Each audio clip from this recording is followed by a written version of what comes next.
daawadayaal ku soo dhawaada muuqaal kooban oo aan ugu talagalnay inaan uga faa'iideyno dhalinyarada Soomaaliyeed ee iyagu jecel xirfadda muuqaal samaynta.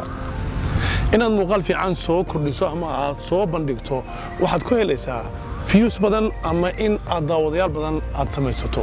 laakiin muuqaalkaagu waa inuu noqdo muuqaal dhammaystiran oo u baahan inuu yahay muuqaalkii loogu talagalay. magacaygu waa Ibrahim Maxamuud Jaamac 10 sano waxaan ku dhex jiray muuqaal samaynta waxaan ugu talagalnay muuqaaladan iyo muuqaalo kale oo soo socdaba dhalinyarada Soomaaliyeed ee iyagu aan helin iskuulo lagu barto muuqaal samaynta. muuqaalkeena ugu horeeya waxaan ku soo qaadan doonaa ahmiyadda ama sida loo sameeyo blurry background in video ama depth field ama sidii aad muuqaalka ka dambeeya sida hadda muuqaalkan aad kala hadlayo kale aad u dili karto si aana dadku ugu mashquulin waxa xagga dambe ka socda. haddaba waxaan ku siinayaa xirfad yar oo kooban oo aad muuqaalkaasi ku samayn karto. kuma xirna hadba inaad iibsato kaamarada ugu qaalisan adduunka ee markaasi soo baxda. laakiin muuqaalo badan oo aad ka daawatay Hollywoodka iyo YouTube-kaba waxaad ku aragtay in background-ka dambe uu yahay blurry background. xirfadaasi ayaan haddaba kula wadaagayaa fadlan inta muuqaalkan uu socdo haddii aad kaga bogan weydo macluumaadka badan ee aan ku soo gudbinaya fadlan dhowr jeer daawo.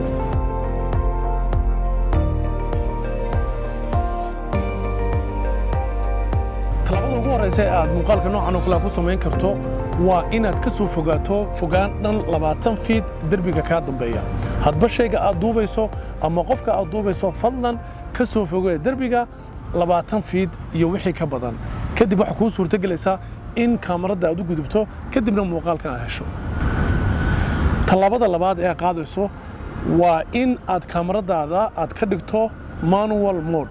si gaar ah waxaan la hadlayaa dhalinyarada Soomaaliyeed ee isticmaasha kaamarooyinka loo yaqaan DSLR. hadba talaabada labaad aad qaadaysaa waa hadba lenska aad haysato iyo aperture-ka lenskaagu inta uu furmayo. lensyada waxay u kala baxaan prime lens iyo zoom lens. waxaanu ku horeynaynaa prime lenska oo ah lensyada ugu fiican markii la sameynayo muuqaalada xagga dambe la dilayo markaayada. anuu hadda waxaan isticmaalayay waa 50 mm oo aperture-kiisu uu yahay 1.8. lenskan runtii waa lenska ugu mudan uguna jaban haddii aad awoodo ilaa $120 ayaa lagu gadaa. had iyo jeer boorsaada ku jiro marka muuqaalada aad samaynayso waa lenska ugu fiican ee aad ku samayn karto waayo ishu waxay furmaysaa 1.8 ama 1.8 oo aad helayso iftiinka aad u baahan tahay oo dhan. haddaba muuqaalada noocan oo kale ah ama lenska inta ishu ay furmayso waxay ka dhigan tahay indhaha bini'aadamka. haddii hadda okiyaalahan oo kale aan si dhow u eego waxa suurtagal ah dhammaan wixii ka dambeeya oo dhan in ay noqonayaan blurry background. haddii aan si toos ah u wada eego dhammaan okiyaalahan iyo waxa ka dambeeyana waxaad arkaysaa high f stop inay tahay markaayada. marka had iyo jeer waxaad ku fikirtaa low f stop ama in aperture-kaaga meesha ugu hooseysa aad furto waxaad helaysaa muuqaalka noocan oo kale. haddii aad doonayso inaad dhammaan muujiso oo ay muhiim ku tahay muuqaalada ka dambeeya oo dhanna waxaad samaynaysaa high f stop oo ah in aperture-kaaga aad kor u qaado. runtii marka ay noqoto in aperture-ka isha aad furtay waxa kale oo soo raaca waa shutter speed. shutter speed-ku wuu ku kala duwan yahay markii sawir aad qaadayso iyo marka muuqaal aad samaynayso. marka muuqaal aan samaynayna iminka waxaan isticmaalaynaa 24 frame per second. waan laba jibaarina markaada shutter speed-ka waxaan geenaynaa 50. haddii 30 frame per second aad isticmaalaysana waxaad geenaysaa 60. laakiin marka sawirka aad qaadayso way ka duwan tahay intii la doono ayaad kor u socon kartaa shutter speed-ka. casharo kale ayaynu ku soo qaadan doonaa. haddii iftiinku uu kugu bato oo maalinimo ay tahay maadaama shutter speed-kiina uu yahay 50 ishiina aad wada furtay lenska ama aperture-ka aad wada furtay waxaad isticmaalaysaa ND filter oo iyadoo ah natural density filter. wuxuu kaa yareynaya iftiinka kadibna waxaad helaysaa shallow depth field. aragtida kaamarada waa ay soo koomaysaa waxaanu ku soo koomaysaa hadba shayga aad duubayso. haddaba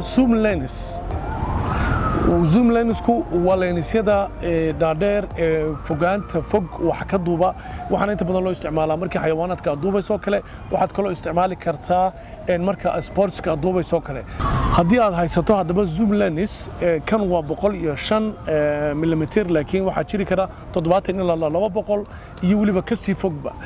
waad samayn kartaa muuqaalka blurry backgroundka ama muuqaalka dambe waad ku samayn kartaa zoom lenskaaga haddii aad raacdo talaabooyinkan soo socda inta koowaad kaamarada markii zoom lensku uu kugu xiran yahay waa inaad ka fogaato ilaa 8 feet waa markay kugu dhowdahay waa inaad ka fogaato ilaa 8 feet kadib waxaad isticmaalaysaa waxaad furaysaa aperture-ka zoomkaaga hadba inta uu furmayo hadda kaygani waa f-stopkiisu waa 4 laakiin waxaa suurtagal ah inaad haysato 1.8 waa wada furaysaa fogaanta kaamaradana waxaad u jirsanaysaa 8 feet kadibna waxaad leedahay zoom in waxa ku raacona focuskiina ka saarto saas ayaad ku haysataa muuqaalka dambe oo ah blurriga haddaba waa suurtagal muuqaalkan intuu socday in macluumaad badan aan kula wadaagay fadlan dhowr jeer daawo si aad macluumaad aad uga hesho haddii aan wax ka tagay ama aad u baahan tahay in wax badan lagu iftiimiyana fadlan hoos loogu reeb wixii fariina la soco muuqaalka xiga oo aan ku soo eegi doono